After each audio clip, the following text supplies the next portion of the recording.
afternoon. Mr. Secretary, Assistant Secretary Danielson, Deputy Administrator Harrington, Assistant Secretary Lyons, Dr. Weatherwax, awardees, distinguished guests, ladies and gentlemen, good afternoon. I welcome you to the United States Department of Energy for this wonderful occasion to honor the group in front of you with the 2013 Ernest Orlando Lawrence Award. It is wonderful that so many of you are able to share this occasion with our distinguished laureates. My name is Jim Glaunia. I'm the program manager for the Lawrence Award, and today I'm serving as a late substitute for Acting Science Director Patricia Damer. Regrettably, Pat could not be here today. The Lawrence Awards are among the nation's oldest and most esteemed awards. They were established in 1959 by the Atomic Energy Commission and are now proudly presented by the Department of Energy to mid-career U.S. scientists for significant contributions to their fields of science. Previous winners have gone on to become DOE laboratory directors, DOE officials and advisors, teachers, mentors, inspirations, Fermi Award winners, and even Nobel Prize laureates. Each Lawrence Award recipient receives a medal to be conferred today, a citation signed by Secretary Moniz, and an honorarium of $20,000. This year's awardees represent true excellence in their respective fields of science, which span a rich range of Energy Department offices and mission, helping demonstrate the enormous breadth and depth of the department's efforts in science, technology, and national security.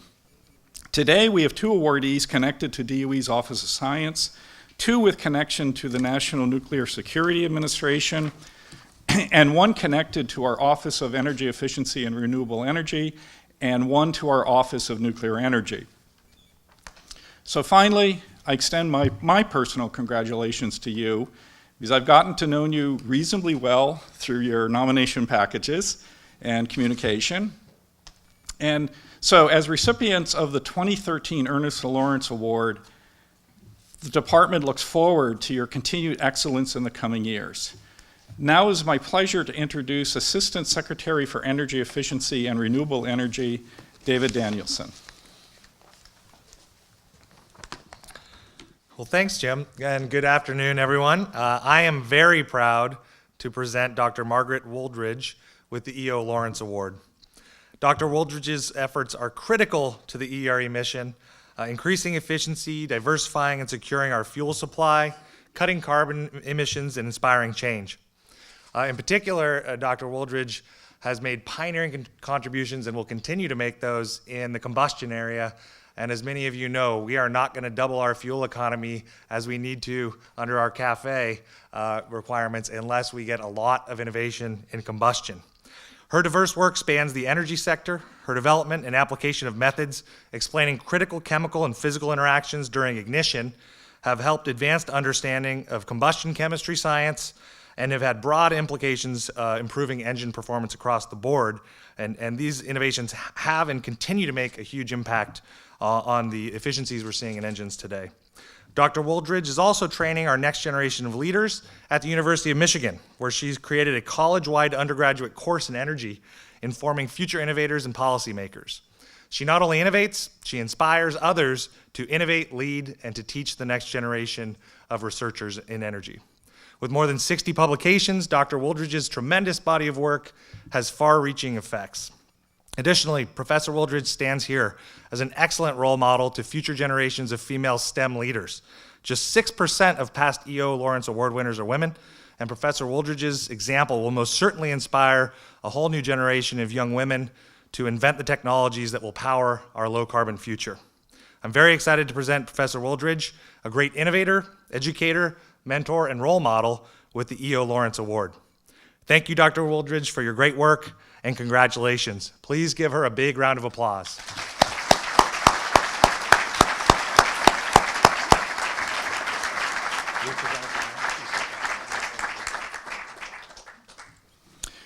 It is my pleasure now to introduce Deputy Administrator for Defense, Nuclear, NonProliferation, Ann Harrington, and she's representing the National Nuclear Security Administration. Thank you very much. It's a great pleasure to be here today to honor the exceptional contributions the awardees have made to research and development.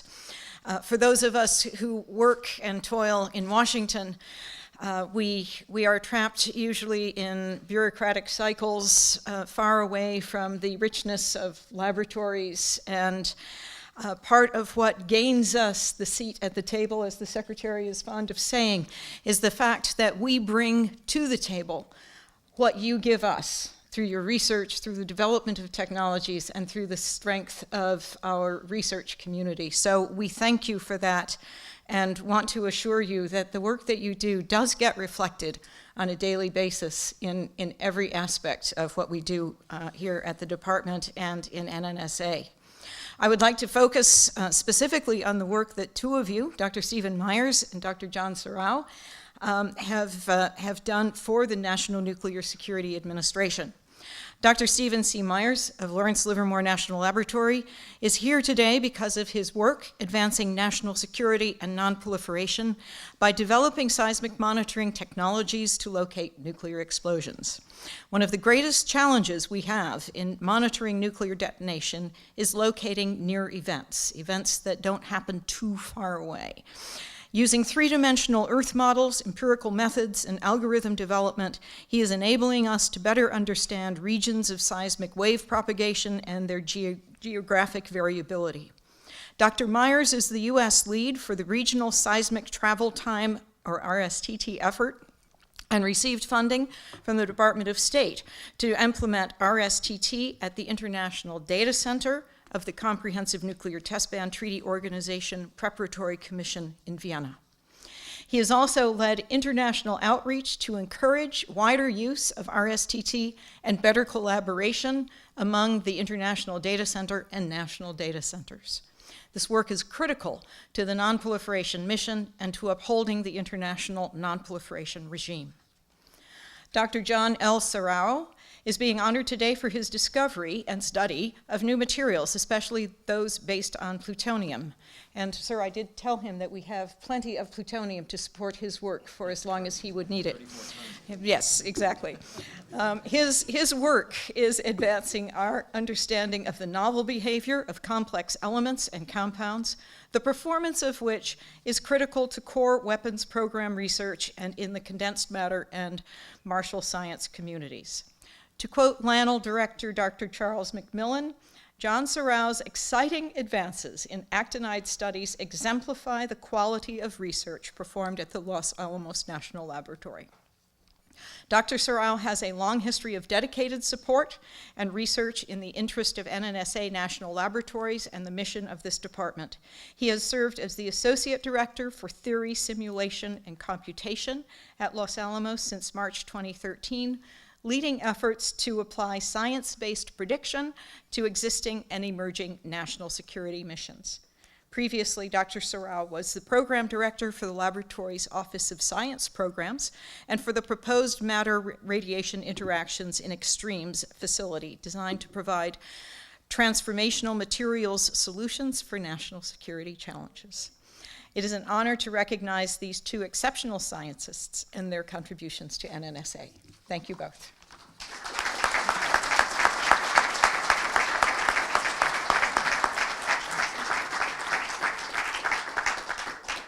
It is now my pleasure to introduce Peter B. Lyons, Assistant Secretary for Nuclear Energy. Thank you, Jim, and it's an honor to be here today to recognize John Wagner. Dr. John Wagner is the manager for used fuel systems at the Oak Ridge National Laboratory, and he serves as the National Technical Director for the Nuclear Fuel Storage and Transportation Planning Project in the Office of Nuclear Energy. John received his BS degree in nuclear engineering from Missouri University of Science and Technology in 1992, and his MS and PhD degrees from the Pennsylvania State University in 1994 and 1997. John is a fellow of the American Nuclear Society. He's demonstrated outstanding leadership with complex, multi-organizational teams, promoting collaborative relationships, developing and executing strategic planning, and communicating with multiple stakeholders in many different programs. He's a recognized expert in the design and safety of nuclear systems, with a particular emphasis in radiation transport using hybrid methods that encompass both Monte Carlo and deterministic approaches. Most recently, he's been actively leading national studies associated with the management and disposition of used nuclear fuel.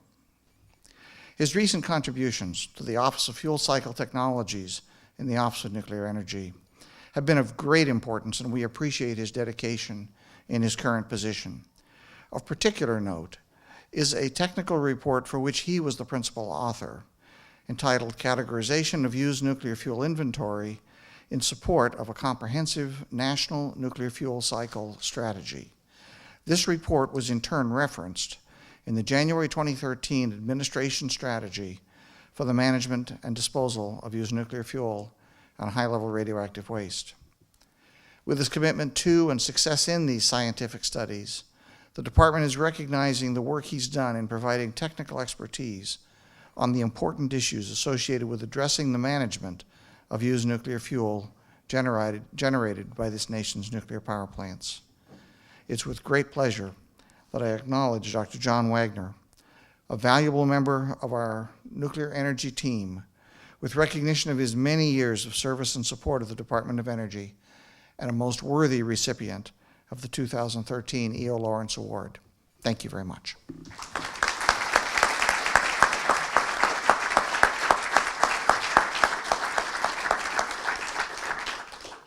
Next, it is my pleasure to introduce Charlene Weatherwax, DOE Associate Director of Science for Biological and Environmental Research.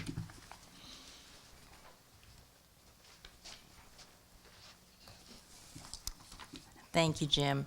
On behalf of DOE Office of Science, I would like to welcome you to DOE, awardees, family members, distinguished guests. I want to say how proud I am of our Office of Science Lawrence Award recipients, Adam Arkin and Siegfried Glenzer. I've had the pleasure of knowing and working with Adam Arkin for many years.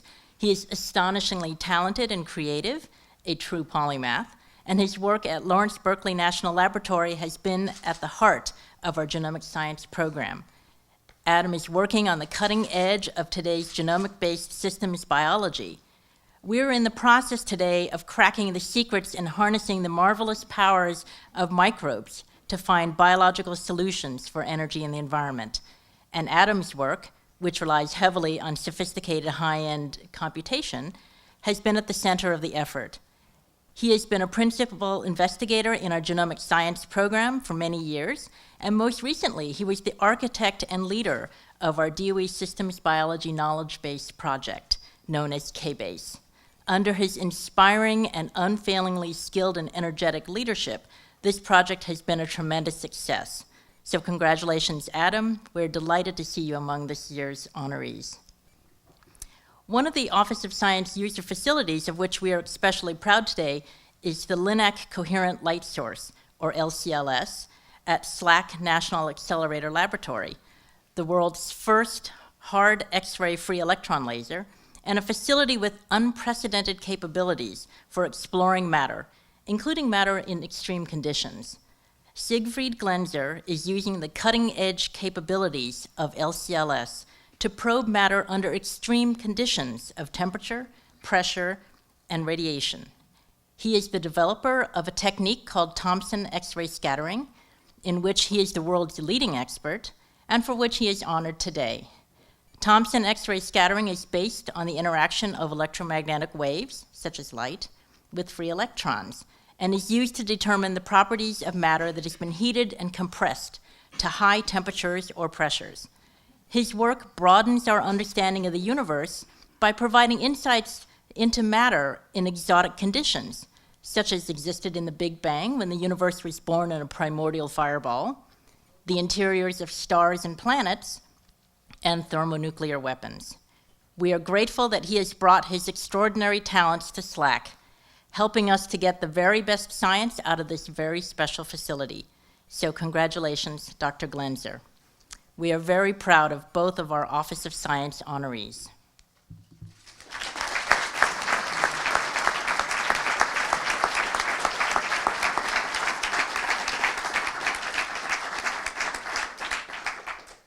Now, it is my distinct pleasure to introduce Energy Secretary Ernest Moniz.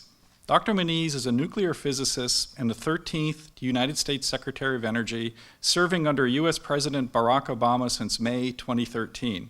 He previously served as the Associate Director for Science in the Office of Science and Technology Policy from 1995 to 1997, and in the United States Department of Energy, serving as Undersecretary of Energy from 1997 to 2001 during the Clinton administration. Just prior to rejoining the U.S. DOE, Secretary Moniz was the Cecil and Ida Green Professor of Physics and Engineering Systems, Director of the Energy Initiative, and Director of the Laboratory for Energy and the Environment, all at the Massachusetts Institute of Technology. Mr. Secretary. Well,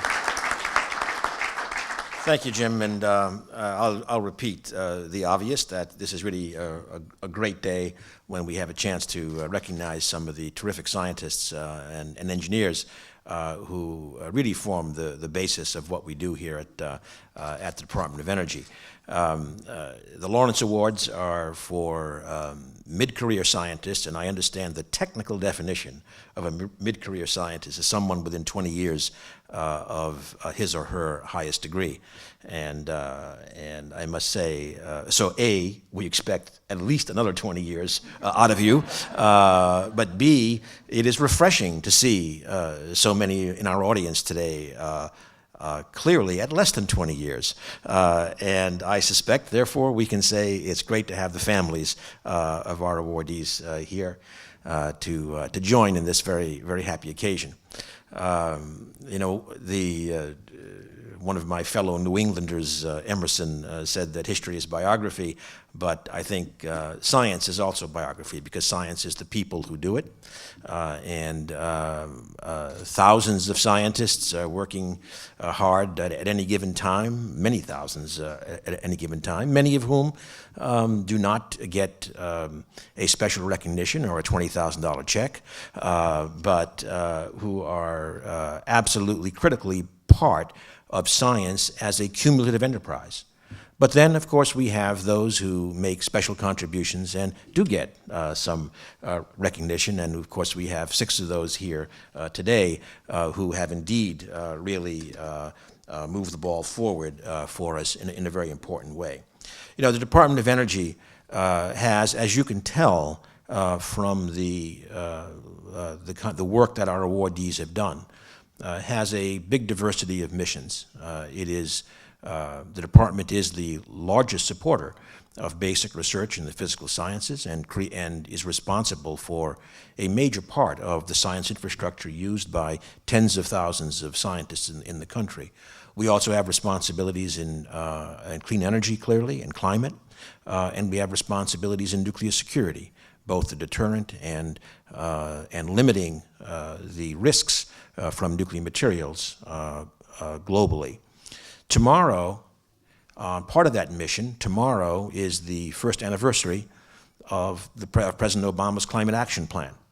And this is, we certainly view climate risk mitigation as one of the very most important tasks that we must contribute to and that all of us must address. Clearly, work that we see here today in the energy sphere will be very, very important for that clean energy future. It's also the month anniversary, that is June 2014, of another very important policy proposal made by the president, actually in Berlin, looking at all of the integrated questions around nuclear security. And again, we see here on the stage some of our mid-career major contributors to that nuclear security mission. So the Department of Energy, in those missions, and also in our 4th major mission area, which is environmental remediation, all of these are inherently science and technology challenges. We are a science and technology agency. So whether it's in our labs or collaborators in our universities, again, these are the people who ultimately must be leaders in providing solutions to those major challenges. We've already heard about some of their work, just in repeating a little bit. Margaret Wooldridge, again, work in advanced power and propulsion systems, which will be very important for energy efficiency, without which we cannot meet our climate goals.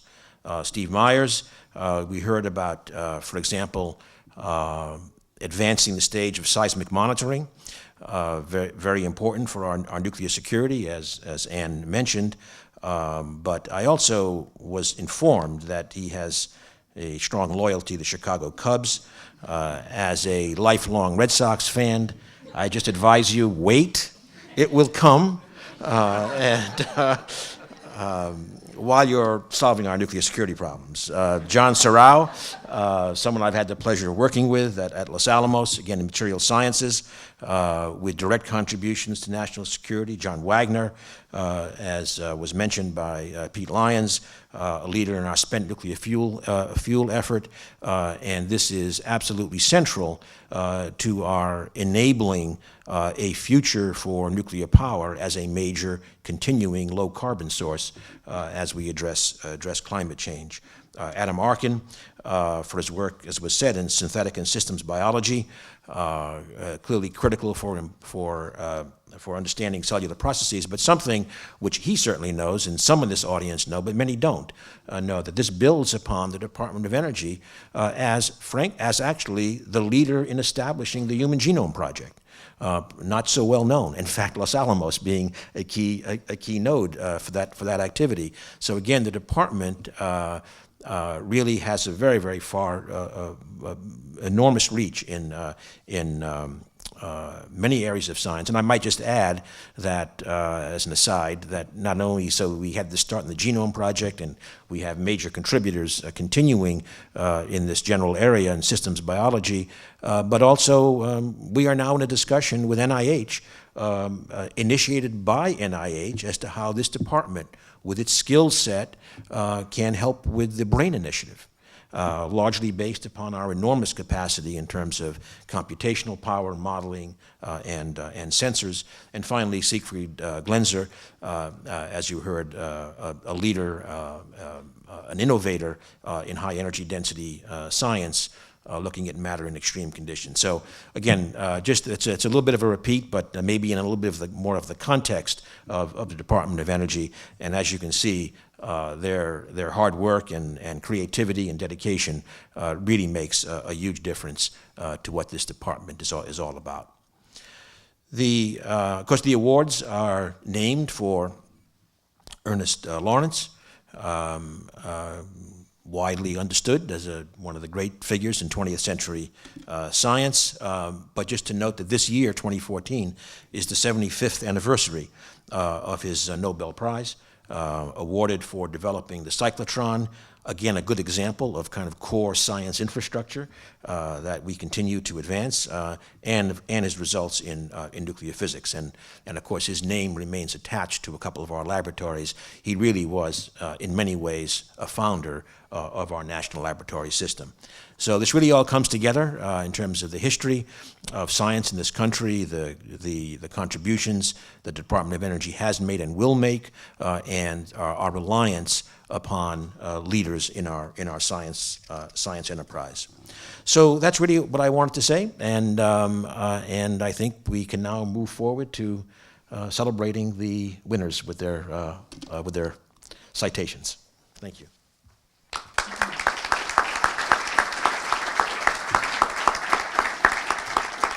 So, Mr. Secretary, you're going to go here. You go to the table, and I also ask Assistant Secretary Danielson to join Secretary Moniz to confer the 2013 Lawrence Award in Energy, Science, and Innovation to Margaret S. Wooldridge, the University of Michigan. She's cited for the development and application of novel experimental methods that elucidate critical chemical and physical interactions during ignition, and for advancing understanding in combustion chemistry science impacting engine performance.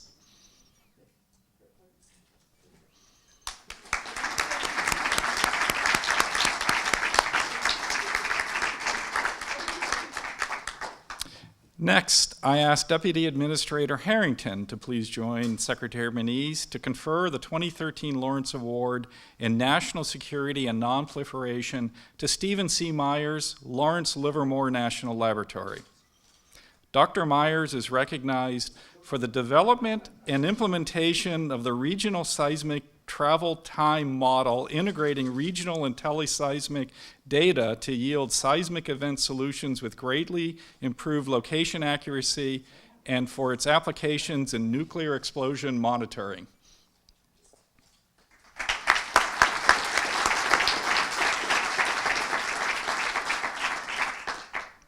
Next, please, Deputy Administrator Harrington and Secretary Moniz, please confer the 2013 Lawrence Award in Condensed Matter and Materials Sciences to John L. Sorrell, Los Alamos National Laboratory.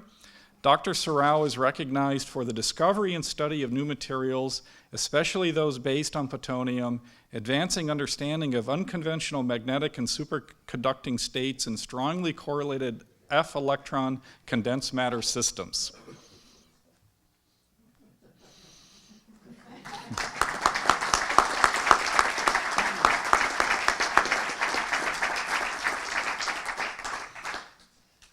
Next, I ask Assistant Secretary Lyons to please join Secretary Moniz and confer the 2013 Lawrence Award in Computer Information and Knowledge Sciences to John C. Wagner, Oak Ridge National Laboratory. Dr. Wagner is recognized for groundbreaking theory and development of consistent, accurate, and efficient Monte Carlo computational solutions of the Boltzmann transport equation over the complete domain, and for its broad application to complex real-world radiation transport problems.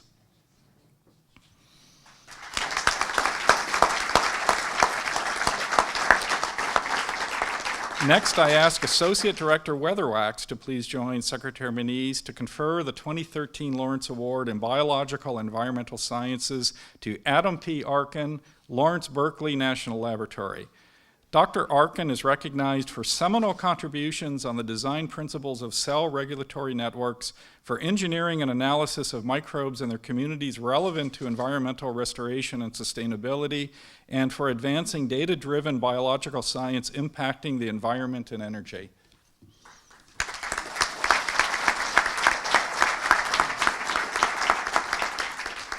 I now ask Associate Director Weatherwax and Secretary Moniz to confer the 2013 Lawrence Award in Fusion and Plasma Science to Siegfried H. Glenzer, SLAC National Accelerator Laboratory.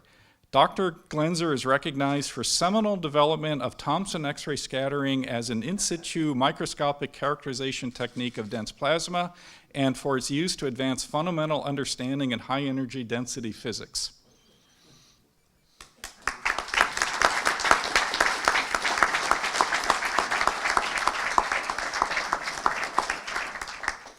So before asking the award laureates for their remarks, let's recognize and honor all of our laureates.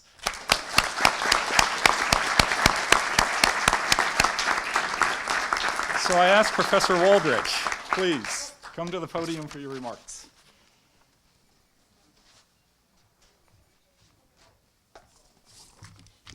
Excellent. Thank you very much. Thank you all. Secretary Moniz, thank you, Mr. Danielson, Pat Damer, James Gallagher. I'm sorry Pat wasn't able to be here today. I was looking forward to celebrating this day with her.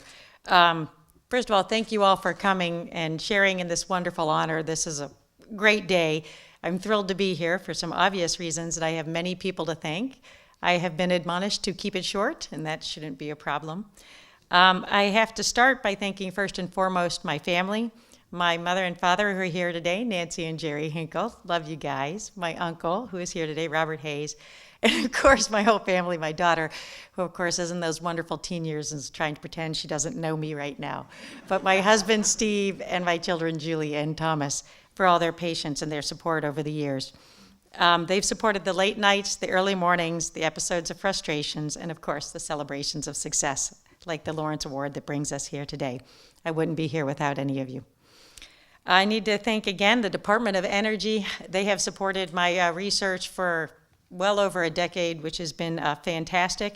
And in particular, I need to thank my program managers who have been wonderful to work with over the years, including Wade Sisk, Kapreet Singh, and Richard Dennis. I say every year that the DOE Basic Energy Sciences program meeting is my favorite trip of the year.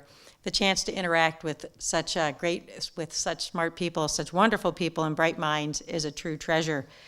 I also want to thank my colleagues at the University of Michigan who created such a wonderful climate for my work to grow and thrive. They include Hong Im, Amri Sastry, Dennis Asanis, and Arvind Atreya.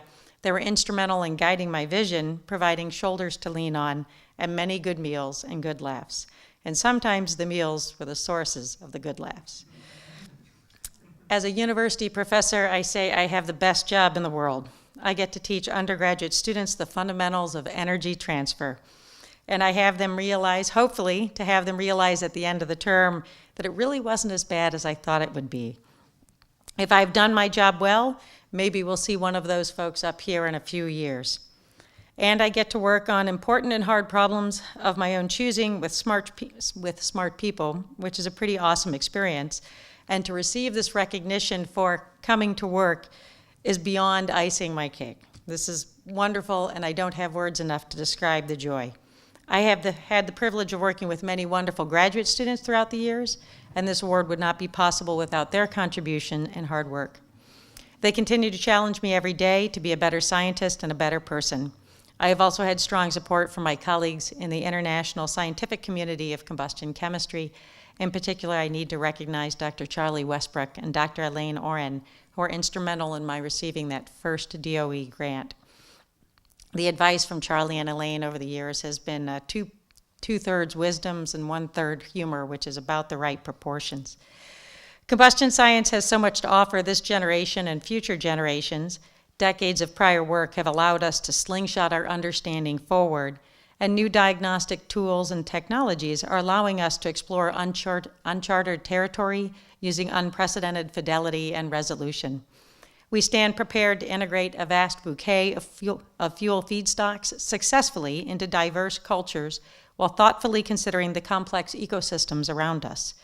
The experimental methods developed in my laboratory are just a small part of these efforts, and I remain stunned by my selection for this prestigious award. I hope I can continue to contribute to this important area of research for many years to come, and I thank you all for this recognition here today. And of course, go blue.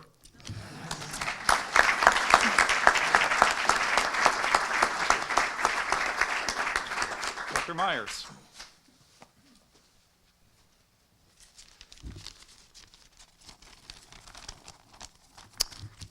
Well, these are to keep me brief, because those of you who know me know that I can go on over my time limit a little too much. But I couldn't be more proud to be here in front of my family, my friends and colleagues, and distinguished dignitaries here to receive this high honor of the E.O. Lawrence Award. I'm particularly honored to be the first person in verification seismology, and in particular a seismologist, to receive this award. And I want to thank the Department of Energy and the Office of Science for recognizing the state-of-the-art in research that is conducted at the national laboratories, and the fact that this research contributes significantly to our national security and the NonProliferation mission. This award recognizes one of many efforts to strengthen the international verification regime of the Comprehensive Test Ban Treaty and of our own national technical means. In particular, it recognizes that seismology is the primary way to detect, locate, and identify underground nuclear explosions, and the advances that have been made in that area. The Department of NA-22, ground-based nuclear detection monitoring program, has made many great strides over the last 10 to 15 years in research and development to advanced technologies of monitoring performance. A key to some of these advances has been the ability to incorporate regional data into global monitoring systems. And the reason this is important is that lowers monitoring thresholds, so we can become closer to monitoring a truly comprehensive test ban treaty.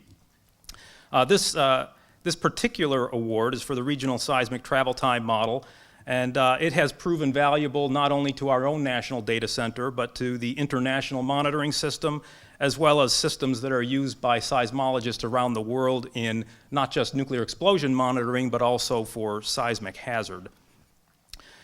The Regional Seismic Travel Time Project has been, from its onset, a multi-institutional and multidisciplinary effort.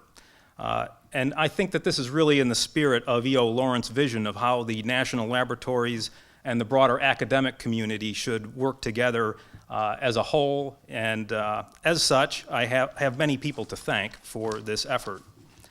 I want to start by thanking Dave Russell, formerly with the Air Force Technical Applications Center, who really formulated this problem and really spelled out the need to the national labs as to why we should do this project and make it a top priority.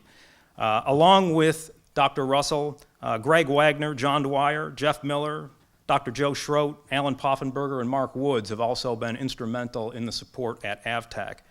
I also want to thank Scott Phillips and Mike Passiano. Scott's at Los Alamos, Mike is at Livermore, for their key technological contributions to this project right at the beginning.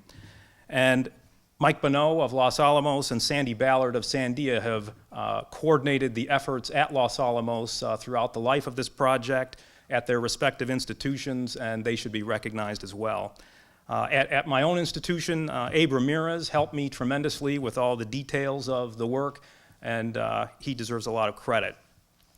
In addition to our own country, we have been reaching out internationally, and I want to thank some of the people who've helped us with feedback and also to implement this technology at their institutions. Lucina Zerbo and Jeff Given at the CTBTO, Comprehensive Test Ban Treaty Organization, have been instrumental in their support of this project. I also want to thank Ray Buland and Harley Benz at the U.S. Geological Survey for providing us very useful feedback. In the international community, in the UK, Dave Bowers, Neil Selby, and Stuart Nippris have helped us an awful lot. In France, Jocelyn Jolbert. In Norway, Steve Gibbons and Tormod Gverna. And I also want to thank my South American colleagues who have worked very closely with us to extend through workshops the RSTT in their areas. Mario Bufalisa and Gerardo Sanchez in Argentina, and also Marcelo Assunção of Brazil for his key technical contributions. Of course, all of this work couldn't be done without the support of DOE and NNSA. I want to thank Miss Leslie Casey, who's in the back of the room. I see you. For all of your support over many, many years in this area. And also in that office, Randy Bell, who is now at CTBTO, Reese Williams, and Ed Watkins for their continued support. At the State Department, Terrell Ray has funded this project through the last few years through international outreach. And along in that effort, I want to thank Tim Evans, who I also see back there, you're not hiding, and Michelle Smith in NA24 for their support as well. I wouldn't be here today if it wasn't for my academic mentors. I want to start by thanking Terry Wallace, who before he was at Los Alamos, introduced to me to seismology when he was a professor at the University of Arizona and got me into non-proliferation to begin with. I also want to thank George Zant, Susan Beck, and my other graduate advisor, Peter Coney, who provided me an excellent graduate education and really shaped my research philosophy. And I also want to thank my Livermore colleagues, Bill Walter, and also Jay Zuka, who lead the non-proliferation effort at Livermore with a daily example of hard work and integrity. Last, I just want to thank my family. It's a great show of my own brothers who are sitting up front here that they would take time out from their busy schedules and join us here today, along with other family members. And I also need to thank my wife, Katie, also in the front row here, who tolerates my long work days and unfulfilled promises to be home very soon for dinner, which never come through. I've lost complete integrity in that promise. And you really share this award with me. Thanks. And last, to my daughters, Adele and Sydney. I just want you to know that this award is really evidence of what you can do if you do what you love, make a career out of it, and you find your way through the hard times. As we heard earlier, I expect great things because you guys are smarter than I am. I'm not joking. In closing, I want to circle back to the support provided by NNSA and the Department of State. The RSTT project took about 4 years to develop, and we've been working with the international community for about 3 years. I work with a group that is continuing the RSTT work and many other advanced efforts in monitoring research. And with the continued support of these funding agencies and partnership, I can absolutely promise you that the best is yet to come. Thanks.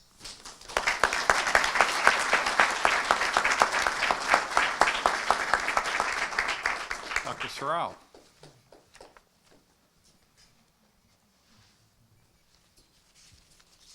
Thanks, Jim. Wow, this is exciting. Mr. Secretary, fellow Department of Energy leaders, colleagues, and guests, it's a great honor and privilege to be the recipient of the 2013 E.O. Lawrence Award for Condensed Matter and Material Science. There's an expression that goes something like, you can judge a person by the company they keep. In reflecting on both the past winners of the Lawrence Award, and most especially on hearing the accomplishments of my colleagues sitting up here in the front, I'm quite humbled to be standing here in such good company. I'd like to congratulate my colleagues, some of whom I've worked with and some of whom I've just met, and I'm proud to share the stage with them.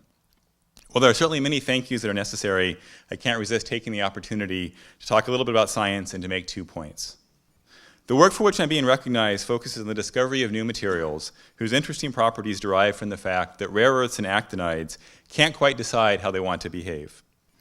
As a result, by tuning their chemical environment and by exposing them to extreme conditions, interesting ground states, especially in my case, magnetism and superconductivity, result.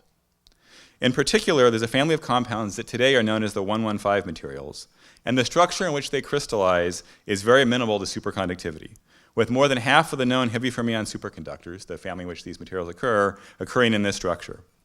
Perhaps most interesting in this whole set is the case of plutonium, cobalt, gallium-5. Its superconducting transition temperature is 10 times higher than any of its relatives in this family.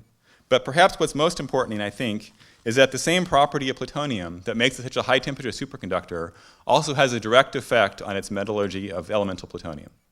Plutonium can either behave like cast iron or like aluminum, and our ability to make it like aluminum is essential for its use in our nuclear stockpile. And it's the same physics that underpins the superconductivity that I'm recognized for. So why tell you about these superconductors, the analogy, plutonium, metallurgy, and manufacturing? Well, it's certainly cool science, and at least to me, but that's not really the point. The body of work I'm describing has been carried out over the last 20 years or so, and I'm only a small part of that effort. Success here requires an integrated team approach and a sustained effort, and it's worth acknowledging at this point Zachary Fisk, in fact a previous Lawrence Award winner, and Joe Thompson, who just this week received the Frank Spedding Award for outstanding research, for excellence in rare earth research. So both Zach and Joe were key leaders and mentors in this effort. This work is also a perfect example of the foundational basic research sponsored by the Office of Science that's only possible to be carried out at a place like Los Alamos, where an infrastructure of ideas and people exist because of NNSA's core national security mission. Without the enduring support of the Office of Basic Energy Sciences, and again I'd like to specifically thank them, especially Harriet Kung, the Associate Director of BES, this work would not be possible. In our current climate of fiscal restraint, I think it's important for all of us to remember and to champion the importance of mission-supporting fundamental research. For me, it's how I understand the Secretary's vision of one DOE and why I'm so excited to be at a place like Los Alamos. Now, the second point I'd like to make goes to the job title that I currently hold, which is Associate Director for Theory, Simulation, and Computation. You might ask yourself, why is somebody whose background is in materials discovery, and apparently does that at least okay, why are they leading a theory, simulation, and computation organization? Well, in fact, it's actually quite deliberate. This is a remarkably exciting time in materials research because advances in modeling and simulation on the world's largest computers are revolutionizing how we discover and design materials. In the past, discoveries of the sort that I've described have been entirely serendipitous, but we're on the verge of having synthesis efforts guided by computation be much more directed and deliberate. And if we can be successful in this effort, there's great hope that we can increase the rate of discovery. And so I'm quite excited to be playing a role in leading this effort and hope that the fruits of these efforts we'll hear from future Lawrence Award winners. Before I close, I need to come back to thank yous, and in fact give the most important thank yous of all. I'd like to acknowledge the important contributions and support of my parents, My siblings include my brother Mike, who was able to join us today, my sons Daniel and Joseph in the front row, and especially my wife Margie, whose 20th wedding anniversary happens to be tomorrow. If it weren't for their support and understanding of the wild ride that is science, it wouldn't have been possible to accomplish the work for which I'm being recognized. So I'm honored and thrilled to accept the Lawrence Award on behalf of all my colleagues who contributed to this body of work for which I'm being recognized, and in the hopes that it will continue to be a fertile field of discovery. Thanks to you all for sharing this special moment with me.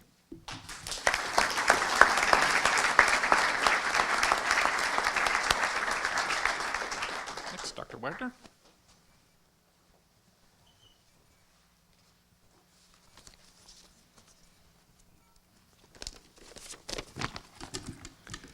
Thank you and good afternoon. Thank you so much. It's quite an honor and a thrill to be here speaking in front of you, in front of the Department of Energy leaders and guests, and it's kind of hard to explain.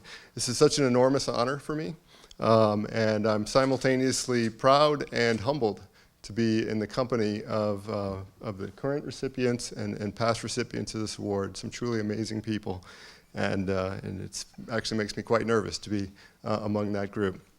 I'm so very thankful to so many people that have helped me along my life and my career, and I'd like to recognize and honor such as this is not possible, as many of the previous recipients have acknowledged, without the help and encouragement and guidance of so many people along the way. And so I'd really like to take the majority of my time to express my gratitude to a number of these people. I'd like to begin by thanking my parents for instilling in me the importance of hard work, knowledge, determination, persistence, among other variable traits that have helped me along my life. Also for their unwavering encouragement and selflessness. If it were not for them, I may not have even achieved an undergraduate degree. And that's really amazing when you stop back and think about that. Although my father never completed college, he had a voracious appetite for knowledge and reading. And I regret that he's not here. He passed 2 years ago, but he would be so very, very proud, I think even more so than myself. Also, unfortunately, my mother is not here. She's currently battling cancer. But if she were here, she would be beaming with pride and satisfaction in her role in all of this, which cannot be overstated. Next, I'd like to thank my wife, Stephanie, for her love, support, and encouragement over this 20-plus years. I won't say how many. She is my rock, she is my compass. She's one of the most intelligent people I know, despite the fact that she married me. Along with her and my children, it gives me the foundation emotionally and the stability of my life. Without them, I would not be me, and I would not be here today. Next, I'd like to acknowledge my educators at the University, or the University of Missouri Science and Technology. Forgive me, when I graduated it was called University of Missouri-Rolla. I still have trouble remembering the change in the name. But they provided me a tremendous foundation for science and engineering that has also affected the entire rest of my career. I'd also like to acknowledge a few folks along the way. I'd like to thank John Hendricks, formerly of the Los Alamos National Laboratory, for introducing me to Monte Carlo radiation transport methods. Yes, I understand most of you don't know what that is, but that's okay. And also for his very direct manner in approaching problems, people, and opportunities that I've often thought through the years of how would John approach this situation. And these are the kinds of people that when they make you think like that truly affect the way that you go beyond that. Next, I'd like to express great gratitude to my thesis advisor, Professor Ali Hagiat, who is in the audience today. Thank you for coming. For introducing me to adjoint transport theory, encouraging me to explore its usage to accelerate Monte Carlo radiation transport problems. Under Ali's guidance at the Pennsylvania State University, the consistent adjoint-driven importance sampling method was first developed and demonstrated to enable solutions for problems that were previously computationally prohibitive or impossible. The method provided the foundation for the subsequent work at the Oak Ridge National Laboratory to enabling high-fidelity, full-scale Monte Carlo simulations for problems that were previously considered absolutely impossible. Prior to moving on, I would like to note that Ali is an outstanding and demanding educator and advisor that ultimately enabled me to accomplish much more than I even realized I could accomplish. This was an incredible, important life lesson for which I'm eternally grateful, for which I try to instill in my children and those around me as a result. Taking a slight detour, I would like to acknowledge Dr. Chris Singh from Holtec International for the tremendous valuable practical experience I gained while working there in the field of spent nuclear fuel storage and transportation that has also been formative in the remainder of my career following that. At ORNL, I would like to thank Cecil Parks for his insightful guidance and counsel. Cecil is also in the audience. Thank you for coming. Throughout my career, as well as Cecil's unwavering commitment to excellence. Cecil recruited me to ORNL in 1999 to continue my research in hybrid radiation transport methods, part of which I'm being honored here today. So without that, I would not probably be here today. I think it's worth noting that the initial support at the Oak Ridge National Laboratory for the hybrid radiation transport methods development was from the ORNL laboratory-directed research and development program. Those of us in the laboratories know as the LDRD programs. So I'd like to just give a little thank you for that program. Cecil is an absolutely outstanding technical manager, supervisor, and leader, and a person that has been indispensable to any successes that I've had for this portion of my career. He's also been incredibly generous with recognition, as it was Cecil's idea originally to nominate me for this award, so I would not be here had he not thought to recognize me for my work. While I do not have time to acknowledge all of the people and colleagues throughout the years at Oak Ridge and all the different laboratories that have contributed to whatever successes I have achieved, I would especially like to acknowledge my ORNL colleagues that have worked with me in the hybrid transport methods area, Douglas Peplow and Scott Mosier. Douglas and Scott are outstanding researchers that have played key roles in the implementation, demonstration, and subsequent expanded usage of the hybrid radiation transport methods. Related, I would like to thank the numerous researchers at other organizations that recognize the significance of the hybrid methods and took the time and effort to apply and demonstrate these methods to their challenging applications. In the field of computational methods, better methods are of little value if they're not applied to solve important problems. And that's exactly what they have done with them, in addition to the folks at Oak Ridge. I'd like to thank my laboratory director, Tom Mason, for nominating me for this award. Last but certainly not least, I would like to thank the Department of Energy for supporting the research over many years, and of course for this award. In recent years, as was acknowledged earlier, I've had the opportunity to be the National Technical Director for the Department of Energy's Office of Nuclear Energy's Nuclear Fuels Storage and Transportation Planning Project. In this role, I'm working with many colleagues in the Department of Energy and the other national laboratories and beyond on laying the groundwork for interim storage of used nuclear fuel and the associated transportation as outlined in the administration's strategy for the management and disposal of used nuclear fuel and high-level radioactive waste. I took this role, or I became, I was asked to be in this role. Thank you to folks like John Hertzik, who's also in the audience. But because of the importance of this issue to the future sustainability and growth of nuclear energy, which happens to be the largest viable and proven source of baseload, carbon-free production of electric power. I believe that the management and ultimate disposition of used nuclear fuel from nuclear energy production and nuclear waste from various department applications is a solvable problem. I implore our elected and appointed officials to work together and remove the non-technical barriers so that we can move forward to make measurable progress on this important national issue. With that, I close. Thank you very much.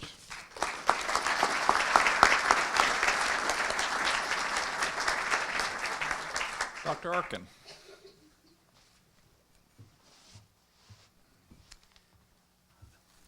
Those of you who know me know I'm dreadfully informal.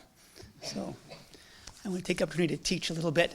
And I want to give you some sense of what my award is based on as an analogy or a metaphor for the gratitude I'm going to express thereafter. This morning, I had the privilege of going with part of my family to the National Aerospace Museum, and I was reminded that the nation sometimes takes on great challenges. In this particular case, it was going to the moon. This required a great deal of collaboration and cooperation of great minds towards a goal that, in some ways, had no purpose other than knowledge. And the technological side effects were extraordinary. But I think at the back of people's minds, when they went to the moon, they thought they wanted to figure out who was out there. There was a sense of contact with the rest of the universe. Now, I love the idea of science as a challenge we work on together. And I like the idea that we're going to become intimate with the world. Now, our world still has a great deal to discover. I want you to understand a few interesting facts. The bacteria that I study enumerate about 10 to the 30th bacteria on Earth. To give you some sense, there's 10 to the 23rd stars in the known universe. In a gram of soil, there's 10 to the 6th bacteria, 10 to the 5th species, different strains, different ways of operating in the world. Just think about what they have to do to live together in such a small space, how they must cooperate and negotiate to get the little piece of energy they can use to survive. Each of those microbes has a genome of about 4 megabases. 4 megabases, very small. Think of your computers with gigabytes of information, it's tiny. They're short programs that have solved the problem of living anywhere on Earth. They transform the world. They sequester carbon. They mobilize phosphorus. They fix nitrogen. They change the way we live in the world by working together. There's very few agencies who have taken upon themselves to create people who can work together to understand those communities, as well as DOE has done. And I've been a privilege to work with a great group of people to do exactly that, to harness that genetic potential that exists in the world. Those, my God, it's 4,000 genes per organism, 10 to the 30th, organisms on Earth. That many genes, all designed to operate in the world and turn it into something new, either to create energy through fuels or to clean up the results of pollution and the like. So I want to start with the gratitude I have for DOE. Both in the bravery they've had over a very difficult fiscal time in creating big science to study a very basic problem of the Earth, which is how microbial communities operate in the world, and to allow me to be part of hugely collaborative teams that you generally do not see in the university, to approach those problems with power and with advanced technology. And in fact, the technologies that we develop, as the Secretary pointed out, has helped us improve our understanding of the human genome, which DOE led to begin with. They've helped us understand how to model disease even better, but very importantly, is how to model the Earth and how communities form. I'm very grateful to people who've been with me since the beginning. I see Dan Drell in the audience, who since my first day at DOE has provided wisdom, and Pablo Rabinowitz, who's helped us shepherd K-Base through its first growing pains. And of course, Charlene, who has looked over all our programs. Thank you, Charlene. Working with me as part of the DOE, the person who hired me was Graham Fleming, who's now the Vice Chancellor of Research at my university at Berkeley. But he had this vision of having a division called Physical Biosciences, which I now lead, whose job it was to understand, to put physics and computation and knowledge into how biology works. And through his vision, we were able to build big institutions like our Joint Bioenergy Institute that Jay Kiesling, who's been a great friend of mine for many years, runs. For us to have Enigma, who with myself and Paul Adams and Terry Hazen, who's now at UTennessee, used to be at Lawrence Berkeley National Lab, Judy Wall at University of Missouri, David Stahl, and many others have really, it's been a 12-year program trying to understand how these microbes actually function. And with K-Base, Rick Stevens at Argonne, and Sergei Maslow at Brookhaven, and Bob Cottingham at Oak Ridge National Lab, all been great colleagues in trying to forward a vision of how we integrate knowledge and turn it into action. To get to this point, I've had fantastic mentors, both at DOE and at my university, but previous to that at Stanford with Lucy Shapiro and Harley McAdams and John Ross, all luminary scientists who, while at Stanford, turned me on to the fact the Department of Energy was a place you could do this sort of large-scale grand challenge science. And I'm very grateful for them for the opportunity they gave me to learn both nonlinear dynamics and non-equilibrium thermodynamics and microbiology in the same place. Amazing job. Finally, I do want to thank my family who's here. My brothers who've taken time out of their schedules to come and see me. My brother, Xander, actually ends up working in the energy industry, does some private energy equity work. My parents, who've been a never-ending source of support and encouragement, although they have admitted that they expected to find me in the park, homeless when I was much younger.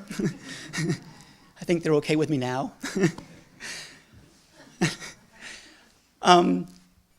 And really the foundation of a lot of the joy that I bring to the work that I do, my wife and my daughter, who's sitting over there at the end, you can see she's smiling, who, especially Zoe, who's brought never-ending energy into my life, and a mom desire to understand how she gets it all. And with that, thank you.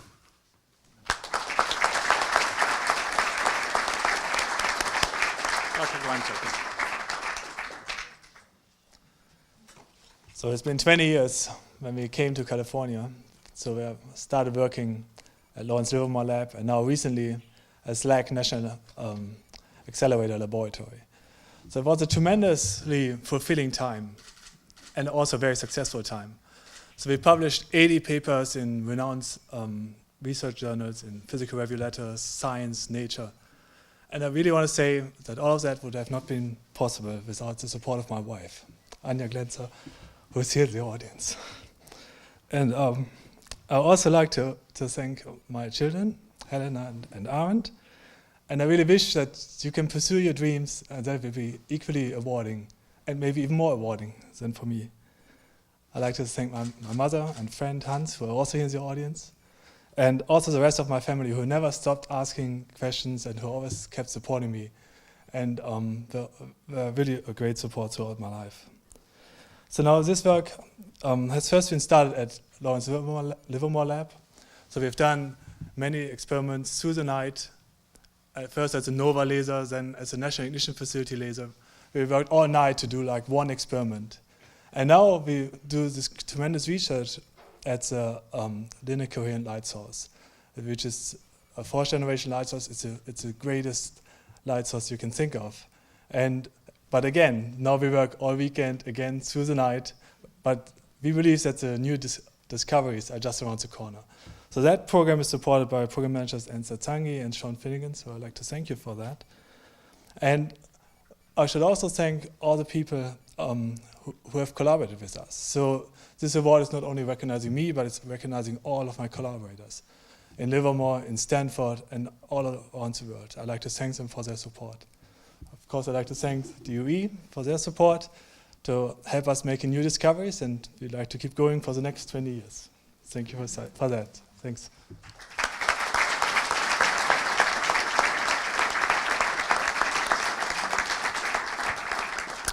Okay, so I thank all of you in the audience for your attention and those here for your participation today. So I invite the audience and guests to now go to the reception, which is in the cafeteria, and as you exit the auditorium, look to your left. There'll be some people directing you up an escalator, and if you follow the directions, you'll get there easily. And I ask the awardees and the dignitaries to stay on stage for photos. So, thank you.